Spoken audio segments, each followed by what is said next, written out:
Welcome to the Folktale Project. This is Dan Scholes. Today we have another French fairy tale, the next in line in the story of Good Little Henry. And last we left Henry, he was off climbing the mountain. He had just completed the vintage and made an awful lot of wine. And now he is about to meet someone completely new in the chase.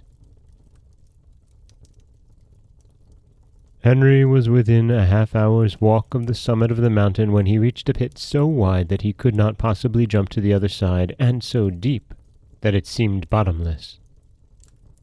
Henry did not lose courage, however. He followed the borders of the pit till he found himself where he started from, and knew that this yawning pit surrounded the mountain. "Alas! What shall I do?" said poor Henry. "I scarcely overcome one obstacle when another more difficult seems to rise up before me. How shall I ever pass this pit?"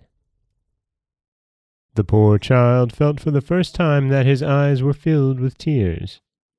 He looked around for some means of passing over, but saw no possible chance, and seated himself sadly on the brink of the precipice.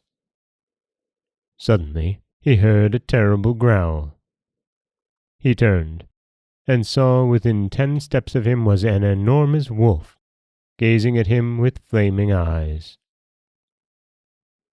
"What are you seeking in my kingdom?" said the wolf, in a threatening voice. "Master Wolf, I am seeking the plant of life which alone can save my dear mother who is about to die. If you will assist me to cross this pit, I will be your devoted servant and will obey any command you may give me."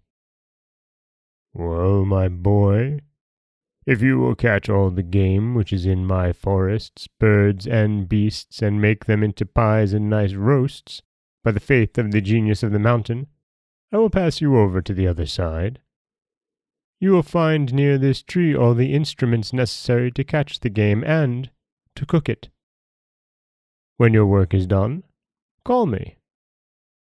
Having said these words, he disappeared. Henry took courage. He lifted a bow and arrow which he saw on the ground and began to shoot at the partridges, woodcocks, pheasants, and all kinds of game which abounded there. But alas, he did not understand it, and killed nothing. During 8 days he was shooting left and right in vain, and was at last weaned and despairing, when he saw near him the crow, whose life he had saved in the commencement of his journey.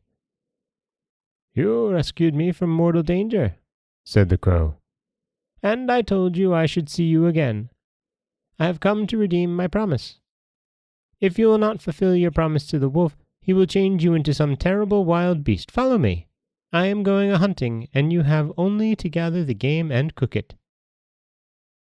Saying these words, the crow flew above the trees of the forest, and with his beak and claws killed all the game to be found.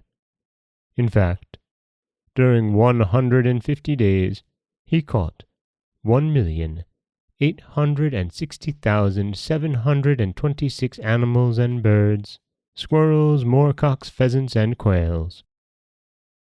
As the crow killed them, Henry plucked the feathers, skinned them, cut them up, and cooked them in roasts or pies. When all was cooked, he arranged them neatly, and then the crow said to him, "Adieu, Henry. There remains one obstacle yet to overcome, but in that difficulty I cannot aid you. But do not be discouraged. The good fairies protect filial love." Before Henry had time to thank the crow, he had disappeared. He then called the wolf and said to him, "Master Wolf, here is all the game of your forest. I have prepared it as you ordered, and now will you assist me to pass this precipice?" The wolf examined a pheasant, crunched a roast squirrel and a pie, licked his lips, and said to Henry, "You are a brave and good boy. I will pay you for your trouble. It shall not be said that you worked for the wolf of the mountain without receiving your reward." Saying these words, he gave Henry a staff which he cut in the forest, and said to him, When you have gathered the plant of life and wish yourself transported to any part of the world, mount the stick, and it will be your horse." Henry was on the point of throwing this useless stick into the woods, but he wished to be polite, and receiving it smilingly, he thanked the wolf cordially.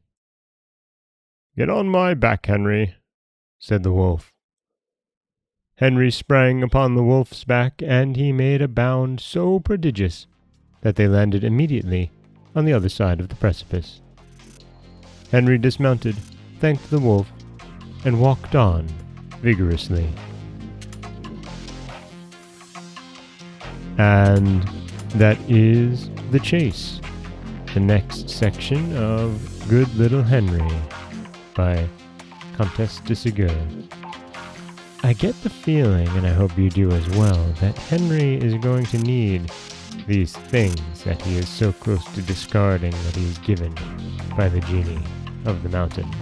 It really seems that way, doesn't it?